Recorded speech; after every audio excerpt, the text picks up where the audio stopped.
اولا في البدايه كنشكر الاخوان ديال الجريده الالكترونيه بوابه ابي الجعد على التغطيه لهذا الشكل النضالي اللي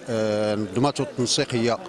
المحليه للدفاع عن الساكنه البجعديه في هذا الزخم ديال الاحتجاجات اللي كيعرفوا المغرب ككل. حنا ليس حاله استثناء بجعد، حتى حنا من بجعد كنعنوا التضامن ديالنا مع الاساتذه المتدربين اللي تعرضوا لهذه الهجمه القمعيه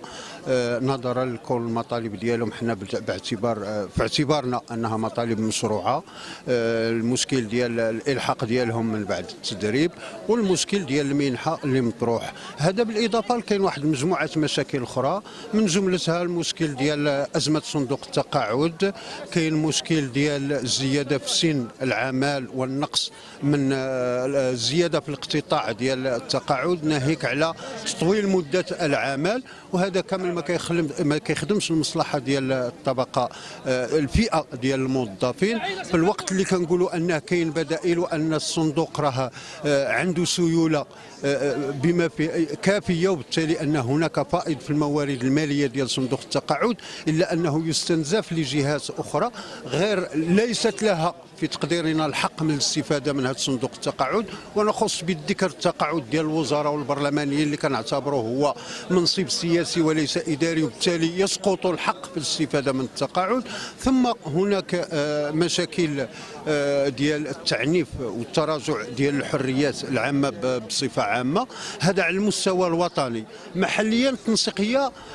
دائما هي في الواجهه وتباشر كافه القضايا اللي مطروحه على الساحه المحليه وكتعاني منها الساكنه، وعلى راسها ملف الصحه، مشكل التعليم، مشكل الاداره، وكافه المشاكل الاخرى. اذا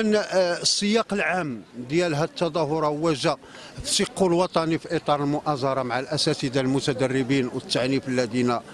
تعرضوا له، وعلى المستوى المحلي هي تذكير بمجموعه قضايا وملفات اللي هي اما يتم فيها التجاوب بشكل اعتباطي وباعتماد لغه التسويف من اجل استهلاك الوقت واستمرار المعاناه، وعلى اساس اننا لازلنا متتبعين لهذه القضايا ولا زلنا صامدين من اجل الدفاع على كافه القضايا كانت وطنيه او لا محليه. واخيرا كنشكركم على هذا العمل الاعلامي الاشعاعي اللي كتقوموا به، وتحيه.